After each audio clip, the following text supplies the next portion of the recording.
ನಮಸ್ತೆ ರೈತ ಬಾಂಧವರೇ. ಇವತ್ತು ನಾನು ಮಂಡ್ಯ ತಾಲೂಕು ಉಮ್ರಹಳ್ಳಿ ಸಿದ್ದರಾಜು ಅವರ ಒಂದು ತೋಟದಲ್ಲಿದ್ದೀನಿ. ಇವರಿಗೆ ಕಳೆದ 2 ತಿಂಗಳ ಹಿಂದೆ ನಾವೊಂದು ಸಾವಯವ ಗೊಬ್ಬರವನ್ನು ಕೊಟ್ಟಿದ್ವಿ. ಈ ಸಾವಯವ ಗೊಬ್ಬರವನ್ನು ಇವರು ಒಂದು 10 ದಿವಸದ ಮುಂಚೆ ಈ ಒಂದು ಕಬ್ಬಿಗೆ ಸ್ಪ್ರೇ ಮಾಡಿದ್ದಾರೆ. ನಾವು ಆಕ್ಚುಲಿ ಕೊಟ್ಟೋಗಿರೋದು 2 ತಿಂಗಳ ಮುಂಚೆನೆ. ಬಟ್ ಕಾರಣಾಂತರದಿಂದ ಇವರಿಗೆ ಸಮಯ ಸಿಕ್ಕಿಲ್ಲ, ಮತ್ತೆ ಮಳೆ ಜಾಸ್ತಿ ಆಗದ ಕಾರಣ ಇವರು ಇದಕ್ಕೆ ಒಂದು ಸಾವಯವ ಗೊಬ್ಬರವನ್ನು ಕೊಟ್ಟಿರಲಿಲ್ಲ. ಇವಾಗ ನಮ್ಮ ಜೊತೆ ಸಿದ್ದರಾಜು ಅವರು ಇದ್ದಾರೆ, ಅವ್ರ ಹತ್ರ ಮಾತಾಡೋಣ. ಸರ್ ನಮಸ್ತೆ. ಸರ್ ನಮಸ್ತೆ. ಸರ್ ಯಾವ ರೀತಿ ಅನಿಸ್ತಾ ಇದೆ ಸರ್? ಒಂದು ಸಲ ಸ್ಪ್ರೇ ಕೊಟ್ಟಿದ್ದೀರಾ? ನಾನು ಪರವಾಗಿಲ್ಲ ಸರ್, ಚೆನ್ನಾಗಿ ಬಂದೈತೆ. ತಿರ್ಗಾ ಮತ್ತೆ ಟ್ರೈ ಮಾಡ್ತೀನಿ.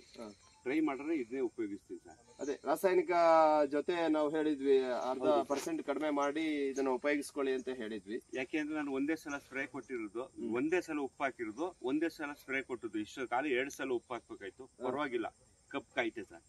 ಕಪ್ಪಗಾಗಿದೆ ಅಂತ ಹಸಿರು ಬಂದಿದೆ. ಮಳೆ ಬಂದ ರೀತಿ ಕಾರಣಾಂತರದಿಂದ ನಿಮಗೆ ಉಳುಮೆ ಮಾಡೋಕ್ಕಾಗಿಲ್ಲ. ಇತ್ತು ಮಳೆ ಬಂದಿಲ್ಲ ಅಂತಂದ್ರೆ ಇನ್ನ ಕಬ್ಬು ಇನ್ನ ಚೆನ್ನಾಗಿರೋದು. ಇವಾಗ 10 ದಿವಸದಲ್ಲೇ ನಿಮ್ಗೆ ಒಂದು ಗ್ರೋತ್ ತುಂಬಾ ಚೆನ್ನಾಗಿ ಕಾಣಿಸ್ತಾ ಇದೆ ಅಂತ ಹೇಳ್ತಿದ್ದೀರಾ. ಬೇರೆ ರೈತರಿಗೆ ಏನ್ ಹೇಳ್ತೀರಾ ಸರ್ ಇದರಿಂದ? ಸರ್ ಇದನ್ನೇ ಉಪಯೋಗಿಸಿ ಅಂತ ಹೇಳ್ತೀನಿ ಸರ್. ಓಕೆ, ಧನ್ಯವಾದಗಳು ಸರ್. 100% ಒಂದು ಮಾತನ್ನ ಕೊಡ್ತಿದ್ದೀರಾ. ಸಾವಯವ ಗೊಬ್ಬರದಲ್ಲೇ ಇದನ್ನ ಬೆಳಿತೀನಿ ಅಂತ ಹೇಳಿ ನನಗೆ ಆಲ್ರೆಡಿ ನಾನು ಮಾತಾಡಿದಾಗ ನಾನು ಹೇಳಿದೆ, ಈ ಯಾವ ಕಾಯಿಲೆಗಳೆಲ್ಲ ಬರ್ತಾ ಇದಾವೆ, ಕಬ್ಬಿಂದ ಬೆಲ್ಲ ಮಾಡೋದ್ರಿಂದ, ಸಕ್ಕರೆ ಮಾಡೋದ್ರಿಂದ ಯಾವ ಬೇರೆ ಬೇರೆ ಕಾಯಿಲೆಗಳು ಬರ್ತಾ ಇದಾವೆ. ಅದೇನಕ್ಕಂತ ಹೇಳಿದ್ರೆ ರಾಸಾಯನಿಕ ಪದ್ಧತಿಯಲ್ಲಿ ಬೆಳೀತಾ ಇರೋದ್ರಿಂದ ಸಾವಯವ ಪದ್ಧತಿಯಲ್ಲಿ ಬೆಳೆದ್ರೆ 100% ಒಂದು ಒಳ್ಳೆ ಆರೋಗ್ಯನ ಕಾಪಾಡ್ಕೊಳ್ಬಹುದು ಅಂತ ಹೇಳಿದಾಗ ನೀವು ಅದಕ್ಕೆ ಒಲ್ಮೆ ಕೊಟ್ಟು 100% ಸಪೋರ್ಟ್ ಕೊಡ್ತೀನಿ ಅಂತ ಹೇಳಿದ್ದೀರಾ.